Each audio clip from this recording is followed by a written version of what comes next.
Vamos explicar a metodologia aí do nosso bate-papo. Primeiro eu vou falar um pouco que tipo de desafio que a gente vai estar conversando. Aí eu vou falar um pouquinho o que é discípulo. Aí nós vamos contextualizar uma passagem do Evangelho, que é o ponto de partida. Tá? A gente vai ver como que era a sociedade daquela época. Aí essa passagem do Evangelho eu vou relacionar com outras passagens do Evangelho que tocam o tema de maneira tangencial, mas que reforça a mensagem principal. Tá? E depois nós vamos perguntar o que tem que ver isso com a nossa vida. Qual a implicação? Assim de simples. Ok? Então, o título que me foi dado é Os Desafios dos Discípulos, do Discipulado. É o nome coletivo. Né? Com o desafio aqui, eu estou pegando o sentido mais simples da palavra, que é uma dificuldade a ser vencida. Não estou falando de desafio de duelo, ou desafio de campanha presidencial, ou desafio, eu duvido que você faça tal coisa. Não. É um obstáculo, um empecilho, uma dificuldade que a gente encontra no caminho. Tá? E não vamos, durante o resto da conferência, entrar muito no mérito se estamos falando de discípulo ou de apóstolo. Tá? Que discípulo é o aprendiz, é aquele que está estudando junto com o mestre. O apóstolo é aquele que já sai para predicar, já é enviado e vai despachar. Tá? O que quer dizer que todo apóstolo é um discípulo e todo discípulo é um apóstolo. Mas aqui a gente vai considerar como discípulo, não mais que isso. Ok? Então vamos começar da seguinte maneira. O ponto de partida é a gente. Até porque o discípulo aí, para tirar o marco, ou a restrição de que estou falando só de uma época, 2000 anos atrás. Né? Vamos pensar a gente primeiro. Quais são os desafios da gente hoje em dia? Só pensem, não tem que verbalizar. Tá? Respondo para vocês. Na minha vida, hoje, maio, qual é o meu desafio? Em outras palavras, qual é a dificuldade? Qual é o empecilho? Qual é a situação possivelmente de perigo? Ou qual é a inconveniência que eu tenho que afrontar? Ok? E vamos responder essa pergunta comparando com quando conversarmos dos desafios discipulados. Ok? Espero que cada um já tenha... Se não tem desafio, agradeça, antes de tudo. Está passando por uma etapa de pausa, porque a vida tem muito desafio. Tá? E, em seguida, vamos pensar agora quais seriam, porque nós possivelmente, se estivermos nesta época, em uma das reencarnações, não temos a lembrança tão clara. Então vamos no hipotético. Quais seriam os desafios mais comuns na época de Jesus? Tá? Eu comecei a pensar, essas pessoas daquela época, elas, o outro, ou eu vivendo aquela circunstância, mas agora não mais com a memória fresca das circunstâncias, o que poderia ser meu desafio naquela época? Em primeiro lugar, o meu conceito de manejo de espaço, distância e tempo. Não é como hoje que eu tenho um GPS, que eu consigo ver aqui aumentando o universo, a Via Láctea, e vai aumentando. Não. Imagina eu no Mediterrâneo, que nem eu sei onde que termina e onde que acaba. Né? Que eu nem tenho a cartografia à minha disposição. Então o espaço para mim, o que é limite, está muito vinculado ao meu olho. O que me contaram. Tá? A ideia de tempo não é como hoje, que a gente vê em qualquer aparatico que a gente está utilizando, está o tempo, tic-tac, tic-tac. Né? É um tempo muito vinculado à tradição oral. E como se contava. E como se modificava o tempo também. Né? Calendário lunar, calendário solar. Aí vai um para o poder e muda o nome das coisas, e muda a divisão de meses. Então o tempo não era como a gente percebe hoje, que quase nem questiona, porque está todas as partes simultaneamente titilando para a gente. Tá? Outro ponto importante para pensar aqui, imagina essas culturas todas juntas, porque a divisão territorial não é a da gente agora. Quando a gente fala de países e nação, é um conceito já de século XVI, XVII. Não existe essa soberania do Estado, do limite, não existe. Aí você vai encontrar vários povos com vários idiomas convivendo e num processo de escritura e leitura limitado. Pouquíssimos que podiam, escriba, fazer alguma coisa. Isso é a elite da elite da elite. Tá? Já é um desafio aí. Eu tô colocando isso porque vai chegar um personagem chamado Jesus nesse contexto. Ok? Então, nessa sociedade, era mais tempo de luta, de tomada de poder, de subjugação, de expatriação. Vários eram nômades, incluso, exílios coletivos. Então, a norma era mais a ebulição que a calma. Não é como hoje ele fala, ai, olha quantos exilados da Síria, e chama atenção. Não, o povo vai para lá, o povo vai para lá. Até o povo hebreu foi 3 vezes exilado. E fala exílios de longas épocas. Tá? Então, aí tem uma luta, um domínio muito forte. Então, na cabeça das pessoas, a equação de que é rotina é diferente da gente. Tá? Você tem práticas religiosas, você tem várias sociedades politeístas, com vários deuses, e uma tentando manter o monoteísmo. Tá? Que é o povo hebreu, no caso aí. Você tem muita intolerância e subjugação. É muito fácil porque você não pensa como eu, ou você não tem a mesma crença que eu, está condenado. Então, o papo de direitos humanos, internacionais, isso não existia, né, gente? Aqui era mais fácil, quem está no poder decidiu já. Sanção, execução, pum. Okay? Então, as penalidades eram fortes. A gente escuta muito aqui, lei de Italião, né? Olho por olho, dente por dente. Era muito fácil. Corta a mão. Crucifixa, né? Quando vai ver a história, Jesus não era o único crucificado, ao contrário, é a prática corrente.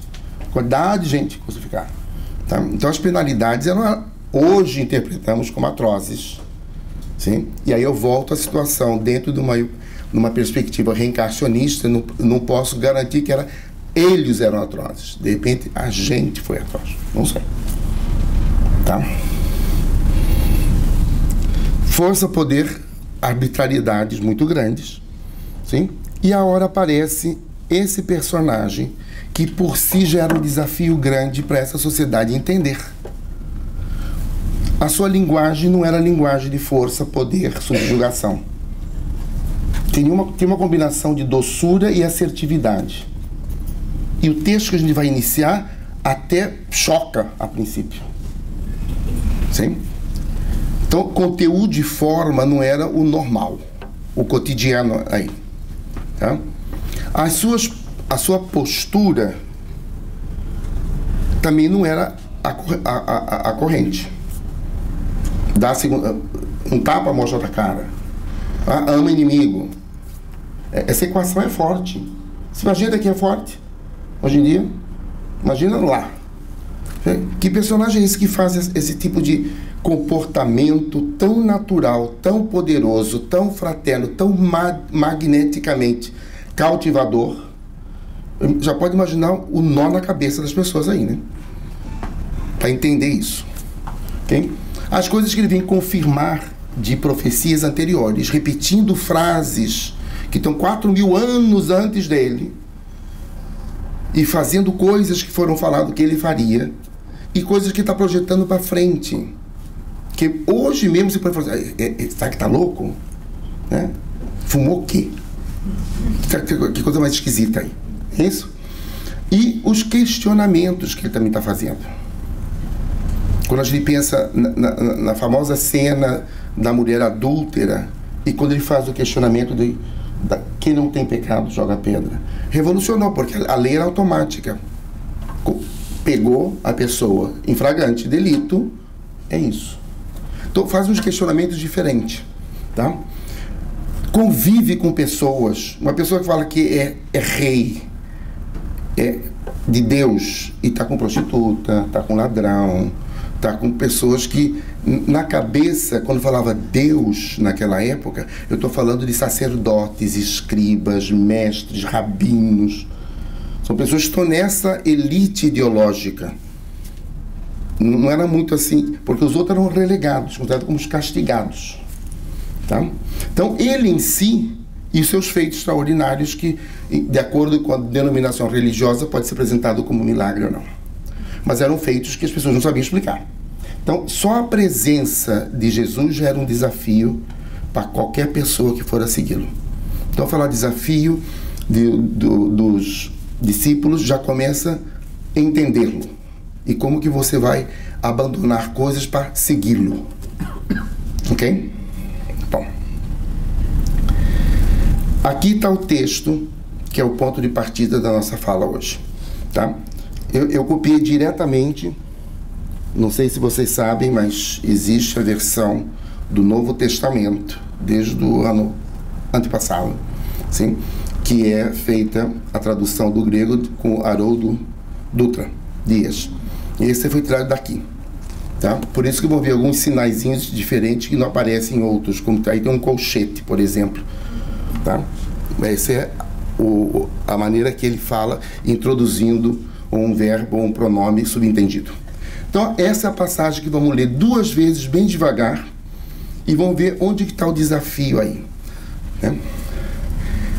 Eu tenho Jesus vendo a turba, a multidão, e é uma multidão desorganizada, porque, claro, está ao redor dele, admirando, comentando os feitos que ele está fazendo, né? Ordenou que partissem para um outro lado, que é para outra margem. Um escriba, aproximando-lhe, disse: Mestre, eu te seguirei aonde fores. Jesus, porém, lhe diz, olha a resposta de Jesus, parece que perguntar e responde ser, né? Ele diz: as raposas têm tocas, as aves do céu têm ninhos, mas o Filho do Homem não tem onde reclinar a cabeça. A gente, nessa época, imagina lá, nessa época, escutando, eu até consigo, eu, adolescente do Rio, dizer: eu, hein? Quando eu no Rio. Eu, hein? Que é isso? Né? Bom, em seguida ele fala o seguinte: outro dos seus discípulos lhe disse: Senhor, permite-me ir primeiro enterrar meu pai, antes de seguir você. E Jesus diz: segue-me e deixe que os mortos enterrem os próprios mortos. Você iria? Não sei. Vai falar: será que tá normal aqui a situação? Não é isso? Então, mais uma vez aqui, Jesus, vendo a turba ao seu redor, ordenou que partisse para o outro lado. Um escriba, aproximando-lhe, disse: Mestre, eu te seguirei onde fores. Jesus, porém, lhe diz: as raposas têm toca, as aves do céu têm ninhos, mas o Filho do Homem, quem é esse Filho do Homem? Não tem onde reclinar a cabeça. Outro dos seus discípulos lhe disse: Senhor, permite-me ir primeiro enterrar meu pai. E Jesus, porém, lhe diz: segue-me e deixa que os mortos enterrem os próprios mortos. Okay. Vamos ver primeiro aqui. Um escriba diz: eu te seguirei aonde fores. Para quem entender, a gente entendamos bem quem que é esse escriba, que não é um escriba que fica escrevendo, traduzindo apenas. Nós temos como escriba, isso aqui funciona, né? Acho que sim. Você tem uma classe de homens muito conceituados em Israel, e tem uma noção altamente religiosa, não é um escriba de um cartório normal escrevendo outras coisas que não religiosas, tá? E muito bem conceituado.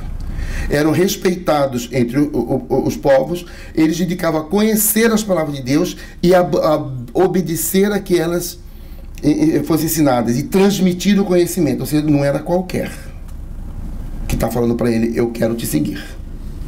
Não era um João sem nenhuma qualificação, tá? João ninguém, não é isso? Eles eram originadores de cultos, eles que iniciaram os cultos na sinagoga, que as sinagogas não tinham cultos, agora eram colégios, escola. Mas quando o templo foi queimado 3 vezes, mas quando o templo foi destruído, passaram o ensino para o religioso, para a escola que era laica, que é a sinagoga, tá? E eram consideradas pessoas muito importantes.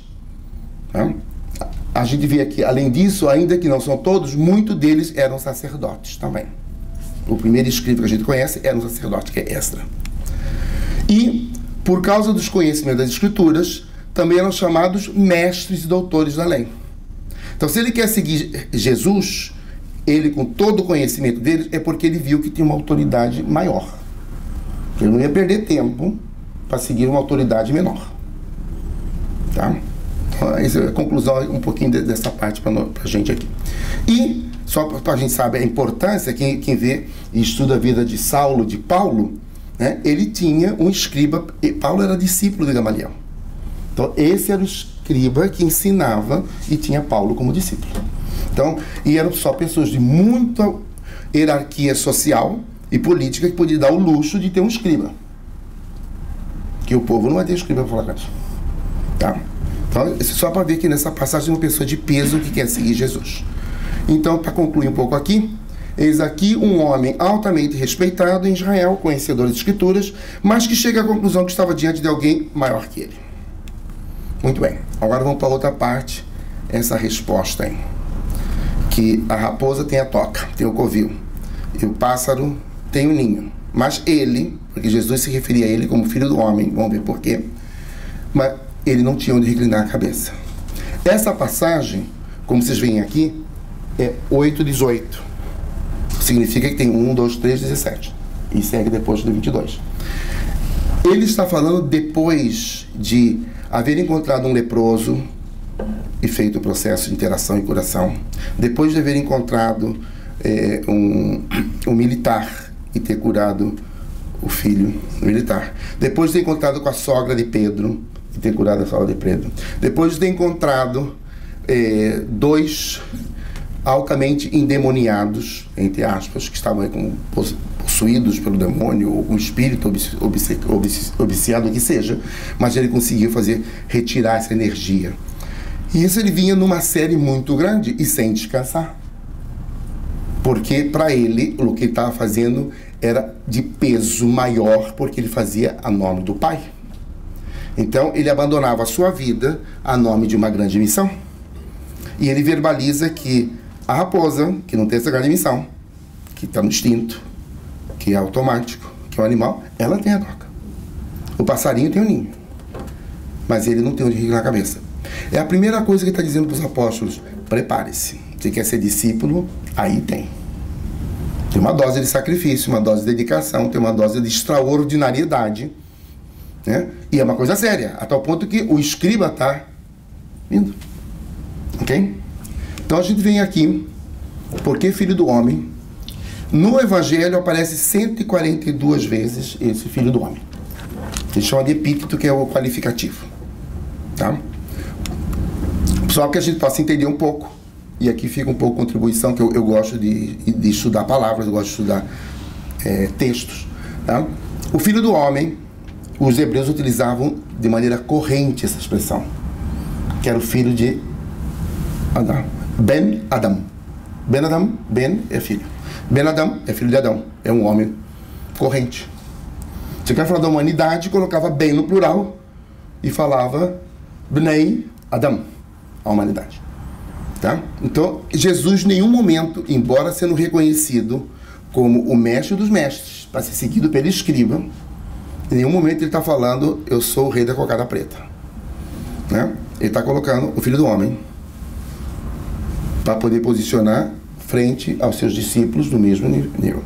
Ele, além de um grande terapeuta e psicólogo, como a senhora Amélia, é uma das grandes classes de pedagogia que a gente tem no mundo, é ver a adequação de Jesus a cada pessoa que ele falava. Porque a aprendizagem era centrado no aprendiz e não nele. Tá? Então, já sabe aí onde apareceu esse filho do homem. Vamos saber um pouquinho mais por que também desse homem. Nos livros dos profetas, tem um profeta que se chama Daniel. E Daniel teve uma visão, como todo profeta. E nessa visão vinha um homem. Esse homem receberia os dons, as qualidades para governar o mundo. Assim como nós chamamos no Espírito de Jesus, é o governador da terra. Né? Ele tem essa visão. Tá? E na visão hebraica, o povo hebreu não falava a palavra Deus. Qualquer texto hebraico, você não vê D-E-U-S. Vai ver D apóstrofo e come uma letra. Porque não se nomeia, não se nomeia a palavra Deus. É como banalizá-la. Você pode chamar de Hashem, que é o universo todo. Você pode usar epítetos. E um dos epítetos que utilizaram naquela época era ancião dos dias. É a partir de Daniel que você tem a ideia de Deus de barba branca, homem com cajado, porque ele viu essa imagem, que era o homem que passava por em cima de todos os dias, era eterno. Então ele era o ancião, o antigo dos dias, né? E aqui a gente tem, perdão, então a gente tem aí, que vai falar que ele vai chegar, vai falar, ele é o reino eterno, né? No livro do profeta Isaías, conta-se que é a aparência de uma pessoa que recebe de Deus todo o poder sobre o reino eterno. Aqui vem a frase de Daniel na profecia: eu estive olhando nas minhas visões noturnas, e eis que vinha nas nuvens como um filho de Adão, filho do homem, né? E dirigiu-se ao ancião de dias, e o fizeram chegar até ele, e foi-lhe dado o domínio e a honra e o reino, para que todos os povos, nações e línguas o sirvam. Claro que quando Jesus vem, ele vem virar o paradigma. Jesus não veio para ser servido, ele veio para servir. Então todos nos esperavam como que um rei, uma pessoa que faz coisas extraordinárias, com uma força magnética, uma ternura, uma assertividade, uma qualidade de amor inconcebível na época, de tranquilidade, de conciliação, harmonia, deveria estar no pedestal. Ele estava na terra, ele estava pisando. E ele caminhava, porque ele não era 100% templo. Ele entrou no templo, mas poucas vezes, em momentos de discussão, de querela. Porque o apostolado dele era no dia a dia, nas poeiras, no deserto, essas coisas, certo? Vamos lá, então? Então, basicamente, a gente já sabe que isso aqui, isso é só como curiosidade, se vê na segunda parte aqui, no texto aramaico e hebraico vem como atik e yomin, que é a palavra dias aqui. E já na cultura grego-romana vem anticos e antigo, dieron de dias. Okay? A gente recebe já a tradução como ancião ou antigo dos dias na parte do Primeiro Testamento, no Velho. Agora, no texto de Mateus, sim, quando pela primeira vez Jesus se apresenta como Filho do Homem, ele está indicando que ele não era apenas um grande mestre, mas aponta para muito mais além. Ele é o que está diante do ancião de dias, porque ele fala em nome do Pai: se chega a mim, ao Pai. Okay? Então, basicamente, para terminar a parte aqui do Filho do Homem, você tem em João, já não mais em Mateus, aparece outra vez. Em João vem assim: replicou-lhe, pois, a multidão: nós temos ouvido da lei que o Cristo, que é o ungido, o Salvador, permanece para sempre. O Messias vai quedar para sempre com a gente. E como dizes tu ser necessário que o Filho do Homem seja levantado? Quem é esse Filho do Homem? Porque quando Jesus já diz isso, já falando já da partida dele, levantado da terra. Sim? Então, bem, essa expressão era entendida como uma referência ao Cristo, o Messias, o ser celestial, a quem dado o reino eterno prometido em Daniel.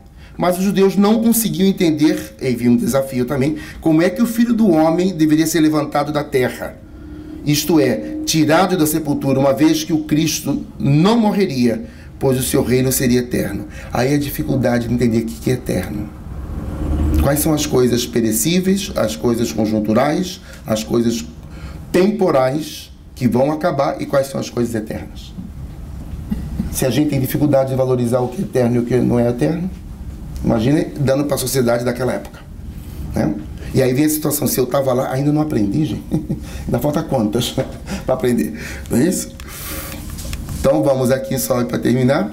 Jesus vai falar, já em Mateus outra vez, ele vai falar: eu sou o rei prometido, eu sou o Cristo, eu sou o Salvador. De fato, se você me seguir, porque ele está convidando as pessoas para segui-lo, né? Eu serei seu rei, eu serei seu Salvador, e não apenas um mestre. É mais que mestre, é a ponte para a realidade imortal. Não é isso? E quem quiser ser o primeiro entre vós, será vosso servo. Ou seja, o servo vai ser o primeiro. Tal como o Filho do Homem, que não veio para ser servido, mas para servir e dar a sua vida em resgate por muitos. Então aqui é um desafio lógico também para eles. E o desafio vai ficando cada vez mais forte. Vamos olhar agora essa frase aqui, que é: a pessoa quer acompanhar Jesus, mas ele tem que enterrar o Pai. E Jesus diz: desde que o morto enterre o morto. Vamos aqui então. Em Lucas, você vai ter uma coisa paralela, que ele vai dizer o seguinte, que um dos seguidores vai dizer, deixa primeiro despedir dos de casa. Já não é enterrar o morto, mas ele queria primeiro despedir dos parentes. E ele, Jesus, vai falar, ninguém que, tendo posto a mão no arado, olha para trás, é apto para o reino de Deus. Você vê que são duas respostas assim, como tira a pessoa do sério? Tá? Mas elas têm dois pontos em comum, que é, se vai me seguir, é para frente, não é para trás. Quem me segue é o homem novo, renovado, crente, que descobriu o eterno, que quer a imortalidade, e não o que vai para frente, aí volta, recai a fazer as coisas do passado, do homem já desgastado com a carcaça velha. Tá? Os mortos por os mortos, vão ver morto aqui. Mas como um morto pode sepultar outro morto? A morte da qual Jesus está falando é a morte espiritual. O que quer dizer que há pessoas vivas que estão mortas. Ok? Muitas vezes a palavra morto para a gente usa de maneira variada. Você fala assim, e lá na casa espírita vocês comunicam com os mortos? Não é com os mortos, com os vivos. Porque são os que sobreviveram. Não só trajeto, mas ele utiliza como morto. Ao contrário, não é isso? Então, como diz o apóstolo Paulo em Efésios, aqui Paulo vai falar disso. Vai falar, no tempo em que não tínhamos Jesus, nós estávamos mortos em delitos e pecados. Então, o morto aqui está em sentido figurado. Ok? Fazendo a vontade da nossa carne, seguindo os nossos próprios pensamentos, e éramos, por natureza, filhos da ira, porque era uma sociedade muito irritável, irada, de execuções muito fortes. Por isso que ele entra mais brando, né? Ele é brando. Em verdade vos digo, aqui volta em João, quem ouve a minha palavra e crê naquele que me enviou, que seria o Pai, tem a vida eterna. Não entra em juízo, mas passou da morte para a vida. Então Jesus faz uma reinvenção ou uma inversão semântica de que é vivo e que é morto. Ok? E você vê que quando vai lendo o Evangelho, pegando várias partes, vai montando um mosaico aqui. Não é isso? Em que os mortos ouvirão a voz do Filho de Deus e os que a ouvirão viverão. Okay? Então Jesus insiste em dizer que para ser discípulo, o indivíduo deve enxergar o novo, pois todas as coisas se fizeram novas e o velho homem foi sepultado. Então a grande pergunta para a gente é, se eu comecei a seguir uma doutrina, seja ela qual for,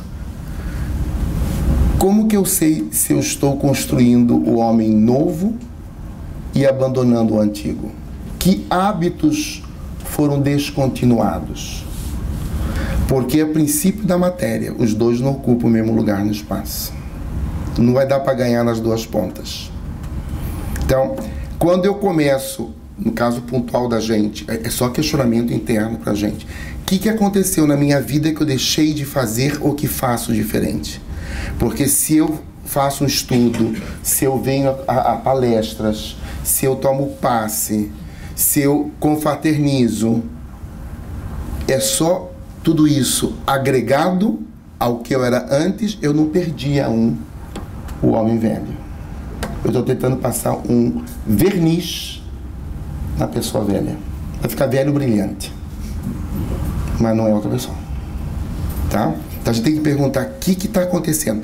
A minha relação com filho, pai, a minha relação com namorado, noivo, esposa, a minha relação com o chefe, a minha percepção de mundo, a minha relação com pessoas que me magoam, que me entristecem, que me machucam, continua a mesma ou não? Porque o ser discípulo é caminhar o homem novo. Okay? Caso contrário, a gente está ficando mais culto, mais intelectualizado, temos mais memória, escutamos mais palestras, temos mais arquivo mental, mas não mudamos o comportamento. Então não ocorreu o fenômeno de aprendizagem. A aprendizagem é mudar de A para B, de velho para novo. Ok? Então, se a gente entra no Evangelho segundo o Espiritismo, que são as iniciais que estão lá, a gente vai ver o seguinte, tem um capítulo, 23, que chama A Moral Estranha. Tá? E vai falar o seguinte: se alguém vem a mim, isso é Jesus falando, da mesma maneira que ele fala, morto vai enterrar morto, olha o que Jesus vai falar aqui.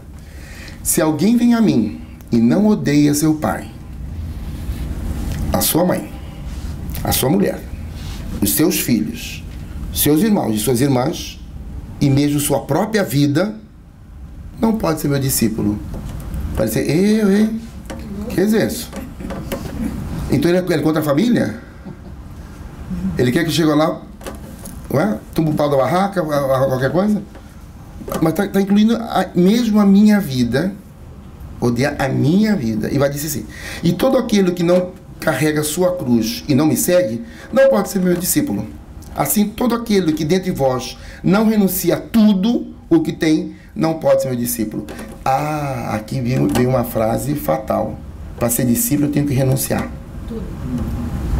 Eu tenho que renunciar o que é velho, o que é temporal, o que é contingente, para poder entender o que é eterno. Claro que aqui também tem situações de tradução, situações de uso de hipérbole, que são... O que é uma hipérbole? É uma exageração como figura de linguagem para causar um impacto. E não é só porque estão falando de uma coisa antiga. Eu posso falar, eu odeio dias chuvosos. É o mesmo que eu odeio o chefe que me demitiu? É o mesmo eu odeio o ladrão que deu um tiro na minha mãe para pegar a bolsa? E todos eu não odeio. Olha as quantas conotações de odeio e intensidade. Eu posso falar, eu amo minha mãe. Eu amo chocolate. É o mesmo amor? Então aqui também tem acepções da palavra, conotações diferentes. Então não podemos olhar e dizer que ele está instigando que odeia. É a mesma coisa, amar chocolate, amar mãe, não é. Não estou reduzindo a mãe a chocolate, tampouco levando chocolate à altura da minha mãe. Tá? Mas é o mesmo verbo amar. Ok? Aqui, aquele que ama seu pai ou sua mãe mais do que a mim, não é digno de mim. Aquele que ama seu filho mais do que a mim, não é digno de mim. E uma das acepções em hebraico do verbo amar, traduzido para o grego, é a acepção amar tanto quanto ou amar menos que. Porque vai ser difícil você querer o eterno se você ainda ama o contingente, o que termina, o que acaba, porque o eterno é perene. Ok? E o desafio vai aumentando. Imagina as pessoas escutando isso, a gente escutando isso, não é isso? Aquele que odeia a sua vida neste mundo, a conserva para a vida eterna. Então você tem que dizer, eu tenho que tirar isso de mim. Porque a gente está constituído de muito vício. Eu tenho que tirar o vício para poder entrar a virtude. Os dois não dão para coexistir. No meu processo evolutório, significa que eu tenho que cada dia ter mais virtude e menos vício. Por isso que a gente fala que hoje nós somos a melhor versão de nós mesmos. Porque essa é a última reencarnação que nós somos. Não é a última que não vai ocorrer mais, mas é a que está em vigente. Não é isso? Então a gente já evoluiu. Então quer dizer que o que você é hoje é muito melhor que você é ontem. Ou foi ontem. Necessariamente. Ou o mínimo está estancada. Está paradinha. Mas não está pior. Tá? Então a gente está trazendo vários nós. Tem vários eus. Isso é bom quando consegue um namorado ou uma namorada nova, né? Abraça aqui essa multitude de minha. Está passando todos que estão aqui atrás. Não é isso? Aí não tem necessidade de ficar pedindo para uma pessoa mais ou pular cerca. Tem mais de um comigo aqui. Você é namorada, tem vários, Carlos Mauro. Não é isso? É um recurso também de ilusão, mas é bom. Não é isso? Então, o discípulo envolve muito mais que uma disposição de seguir Jesus, ou acompanhar alguém, ou uma disposição de escutar, aprender e conviver. Ser discípulo é mais que isso. O discípulo requerido por Jesus envolve, no fundo, um total estilo de vida. Jesus não quer seguidores apenas. De repente, aqui nós, uma grande porcentagem, somos seguidores apenas. nesse processo evolutivo, mas todos vão chegar a ser mais. Porque todos estamos fadados à evolução, não é isso? Ele quer discípulos. Esses discípulos serão transformados dos pés à cabeça. Não será somente o que a cabeça pensa, mas por onde os pés irão andar. O que eu vou fazer com isso? O que eu vou fazer com essa palestra? O que eu vou fazer com as palestras que eu venho aqui? O que eu vou fazer com os estudos que eu faço? O que eu vou fazer com as convivências fraternas? Onde que eu vou plasmar realidades como Jesus plasmava? Basicamente, aí começa o discipulado de Jesus, né? Então a gente tem aqui, Jesus vai mudar tudo isso. Ele estava alertando do quanto realmente precisamos mudar para poder segui-lo.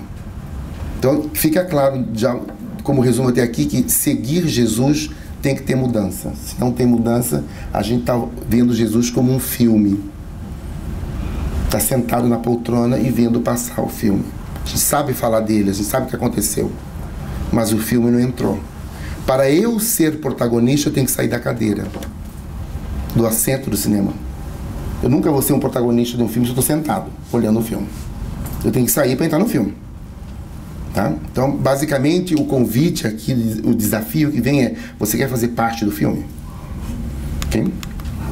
A resposta de Jesus é uma advertência para uma tomada de posição consciente quanto à opção pelo seu seguimento. Ele apela pelo abandono total de si mesmo, por isso que ele fala, tem que até chegar a odiar a sua vida. Eu tenho que abandonar quem eu sou para poder ser novo e seguir em direção a uma evolução. Renúncia aos bens materiais. Sim? Quem realmente quer seguir Jesus deve abandonar e renunciar tudo, confiando somente nas mãos providentes de Deus. Aí entra o elemento fé. Porque quando eu não quero abrir mão de mim, é porque eu ainda não tenho fé. Como que eu vou soltar o garantido pelo não garantido? Como que eu vou pular? E se ali é um abismo, eu quero ficar nessa terra aqui. Tá? É forte, o desafio é muito forte. Okay? Quero ensinar e levar a gerir o abandono total nas mãos de Deus, do Pai no caso. Vamos aqui, temos todo tipo de ideia quanto àquilo que nós queremos do reino. A gente sabe o que vai pedir, o que espera do reino, mas a gente ainda falta abrir as nossas mentes e os nossos corações, não só para a ideia de Jesus, mas para a realidade de Jesus. Jesus no cotidiano, que muitas vezes Jesus para a gente é no domingo, é na quarta, é na quinta-feira, é na reunião do centro. É como se Jesus tivesse só essa hora no meu recolhimento. Tá? Opa, perdão. Aqui. O chamado de Jesus está no futuro. Não está no futuro, ele está no presente. Por isso você tem que abandonar agora, para poder dar o passo. Caso contrário, a gente vai postergando. Quando eu terminar a universidade. Quando o primeiro filho nascer. Quando fizer a primeira comunhão. Vai tudo postergando tudo. Tá? E é uma ruptura. Então, basicamente, se a gente for pensar o que é o desafio, é uma renúncia, é uma prioridade e uma firmeza de propósito. Eu tenho que estar sentado nessas três coisas. Sim? E todo indivíduo que pretende seguir a Cristo certamente deve calcular o preço. Aí você paga um preço. Você tem que saber apostar no preço. Tá? Ele deve tomar e levar a cruz do dia a dia. Você vê isso escrito em Lucas. Deverá perder primeiramente a sua própria vida para poder ganhá-la. Lucas fala isso também. Sim? E nunca deverá se envergonhar das palavras de Cristo. Lucas fala isso também. Porque muitas vezes a gente tem medo de verbalizar uma palavra de Cristo. Como que eu vou ser interpretado? Vou ser rejeitado pelo grupo social? Ou vou falar mesmo que o outro lado não entenda ou não quer, eu vou marcar minha posição pacificamente, de uma maneira tranquila. Tá? O chamado para o discipulado é um chamado de renúncia, no qual o novo homem é desafiado a viver um novo estilo de vida. Nova vida que imita Cristo. A gente vê isso, por exemplo, em Isaías, ele vai falar, o grande perigo é você decidir sem reflexão. Tem que amadurecer, tem que refletir. A gente vai ver, para os filisteus, quem decide sem refletir não termina as suas construções, perde suas batalhas e volta no meio do caminho. Vai com Cristo, aí abandona, volta, dá para trás. E volta a recair no vício, recair no erro, recair na materialidade. Tá? A gente vê em Lucas, quem quer ser discípulo tem que ter consciência que, assim como uma construção ou uma guerra, a conversão implica em renúncia e aborrecimentos. Não é fácil. Tá? Acompanhar Jesus não é o bastante. Você vê isso em Filipenses. Não é só acompanhar, é fazer os passos dele. Você vê também em Marcos, quem quer ser discípulo tem que estar pronto para encarar uma racha familiar. E a familiar não necessariamente o seio da família, pode ser, por exemplo, estou num trabalho, vejo comportamentos antiéticos, vejo posturas que estão sendo impostas por políticas e procedimentos, tenho um bom salário, mas minha ética é inegociável. Tenho que fazer a racha, tenho que partir. Porque o salário, eu estou pensando, é no material e estou trazendo consequências importantes e negativas para outras pessoas, porque não estou dentro de uma ética ou uma moral. Isso acontece muito em vida corporativa. Certo? Quem quer ser discípulo, fundamentalmente, tem que seguir a Cristo, tem que sujar o pé na poeira, tomar sereno e não ter pousada certa. Isso está escrito por Mateus. Você vê que em várias partes, os que viveram com ele estão dando a fotografia de como que é. Quem quer ser discípulo tem que tomar a cruz, o que significa assumir publicamente uma condição de, entre aspas, condenado aos olhos do mundo. Tá? Você pode, por exemplo, estar postulando para um